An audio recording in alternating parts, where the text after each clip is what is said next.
సింధు గదిలో పడుకొని ఉంటే శశి ఫోన్లో వీడియోస్ చూస్తూ ఉంటుంది. ఇక సౌండ్కి సింధుకి అస్సలు నిద్ర పట్టదు. ఇక శశి పడుకో శశి ఫోన్ బంద్ చేసి అంటే ఇక నువ్వు పడుకొని నేను ఈ వీడియో మొత్తం చూసే వరకు అస్సలు పడుకోను అని శశి అంటూ ఉంటే ఇక సింధు ఆ సౌండ్కి నిద్ర రావట్లేదు అంటే ఇక చెవులు మూసుకొని పడుకో అని శశి అంటుంది. ఇక నువ్వు ఇలా చేస్తావా అనేసి సింధు మనసులో అనుకుంటూ ఉంటుంది. ఇక శశి ఫోన్లో వీడియో చూస్తూ ఉంటే ఇక లో బ్యాటరీ రావడంతో ఫోన్ ఛార్జింగ్ పెట్టేసి ఇక వాష్రూమ్కి వెళ్తుంది. ఇక అది గమనించిన సింధు ఇక నువ్వు ఇలా అయితే వినవు అని చెప్పేసి తన దగ్గర ఉన్న హెయిర్ పిన్ తీసి ఛార్జర్ ఖరాబ్ చేస్తుంది. ఇక శశి ఫోన్ ఛార్జింగ్ ఎక్కిందని చూసేసరికి ఫోన్ ఛార్జింగ్ అస్సలు ఎక్కదు. ఇక ఇలా అయింది ఏంటి అనేసి ఇక ఎనిమి అని సింధుని లేపుతుంది.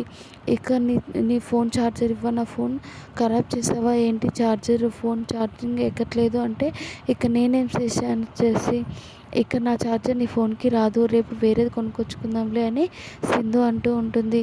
ఇక వెంటనే భవానీని కూడా పిలుస్తుంది శశి. ఇక పెద్దమ్మ ఇక నీ ఫోన్ ఛార్జర్ నా ఫోన్కి ఛార్జింగ్ పెడతాను, నా ఫోన్ ఛార్జర్ పనిచేయట్లేదు అంటే అక్క ఇవ్వద్దు అనేసి సైగ చేస్తుంది సింధు.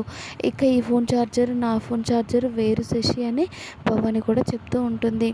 ఇక యష్ ఆఫీస్లో సింధు దగ్గరికి వెళ్ళి ఇక ఇదిగో నీకోసమే శారీ తీసుకొచ్చాను అనేసి సింధుకి చీర ఇస్తాడు యష్. ఇక చీర చూసి సింధు చాలా సంతోషపడిపోతూ ఉంటుంది.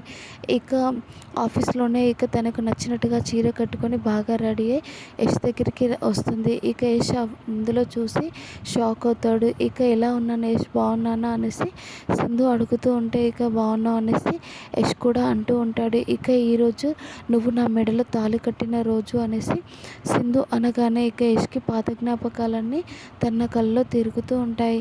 ఇక మరి ఏం జరగబోతుంది, ఇక మరి సింధుని యష్ పూర్తిగా అర్థం చేసుకుంటాడా, మరి సింధు యష్ ఇద్దరు ఒక్కటైపోతారా, మరి వాళ్ళిద్దరూ ఒక్కటవుతే సంధ్య పరిస్థితి ఏంటి, ఏం జరగబోతుందో నెక్స్ట్ ఎపిసోడ్లో చూద్దాం. Thank you for watching.